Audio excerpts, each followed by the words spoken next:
बहुत ही अनफॉर्चुनेट है, बहुत ही मुझे लगता है शर्मनाक भी है।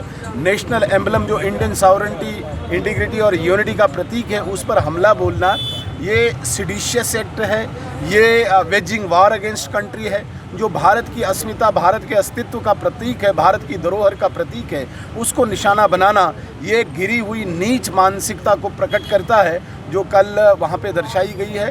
और उसके बाद नेशनल कॉन्फ्रेंस के कोई विधायक उनके संरक्षण में आते हैं, ये और दुर्भाग्यपूर्ण है।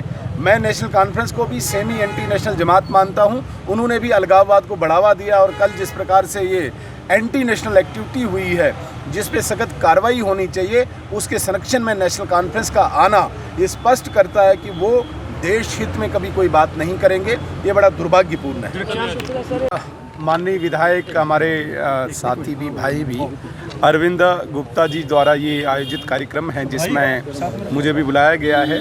चूँकि डे 1 से हमारा संगठन भी लगा है, लेकिन विशेष रूप से विधायक जिस प्रकार से ग्राउंड ज़ीरो पे लगे हुए हैं, पहला काम हमारा रेस्क्यू था जिसमें लगभग सफलता हासिल की।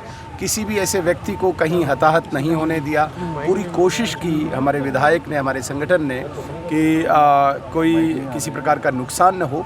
सेकंड स्टेप में अभी रिलीफ आता है जिसमें मुझे लगता है कि सबसे आगे हमारे अरविंद गुप्ता जी हैं, लगे हैं, दिन रात काम कर रहे हैं। और आज इन्होंने ही एक रिलीफ के माध्यम से लोगों तक एक सेवा का पहुंचाने का कार्य मुझसे कराने का वो जो यहाँ पे रखा है। कोशिश करेंगे कि लगभग भारतीय जनता पार्टी और हमारे विधायक हर व्यक्ति तक पहुँचे।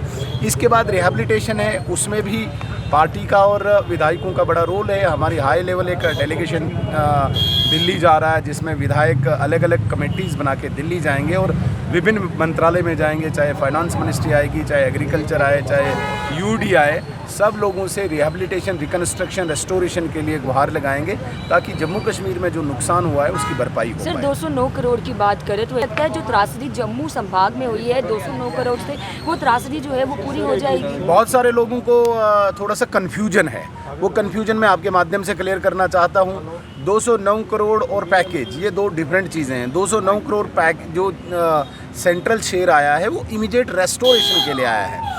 कहीं पे सड़क बंद है, कहीं पे नाला गिरा हुआ है, कहीं पे इमीडिएट कोई क्राई है, उसको डिस्पोज ऑफ करने के लिए, उसको डिफ्यूज़ करने के लिए, उसको भरपाई करने के लिए 209 करोड़ एक जो सेंट्रल शेयर है वो है। जो पैकेज जो हम डिमांड कर रहे हैं वो रिहैबिलिटेशन, रिकन्स्ट्रक्शन के लिए है, जिसमें कंप्लीट जो स्ट्रक्चर्स डैमेज हुए हैं इन टर्म्स ऑफ सरकारी ढांचे, इन टर्म्स ऑफ बिजली, पानी, सड़क, स्कूल, अस्पताल, उनको दोबारा से रेस्टोर करने के लिए वो सेपरेट पैकेज है। जिस 209 करोड़ को यहाँ पे मुझे समझ नहीं आ रहा है क्यों इस 209 करोड़ के पीछे लोग पड़े हैं। 209 करोड़ UTDRF है, वो तो अलग एक सिस्टम है। हमने तो 3-4 भागों में इसको बांटा है। हमने तो वैसे आपने जो CDF है, जो कल अरविंद जी ने भी क्लियर किया कि हमने डोनेट ने हमने रिलीज़ किया है। हमने मुख्यमंत्रियों द्वारा भी मदद की है जम्मू कश्मीर को। हमारे मुख्यमंत्री मध्य प्रदेश के मोहन यादव जी ने 20 करोड़ दिया। हमारे मुख्यमंत्री नायब सिंह सैनी हरियाणा जी से हैं, उन्होंने लगभग 5 करोड़ दिया। रेखा गुप्ता जी ने दिया, अन्य मुख्यमंत्री भी दे रहे हैं। लेकिन इसका ये कतई मतलब नहीं कि ये पैकेज में गिना जाए। ये अलग अलग मदद है, अलग अलग तरीके से है। जो UTDRF में 209 करोड़ है वो इमीडिएट जो रेस्टोर करनी है चीज़ें उनके लिए है। जो पैकेज है वो बाद में आएगा, जो आज मुझे लगता है प्रधानमंत्री और गृह मंत्री जी ने भी कहा है कि सबको रिहैबिलिटेट किया जाएगा। हजरत दरगाह इंसिडेंट को लेकर सर क्या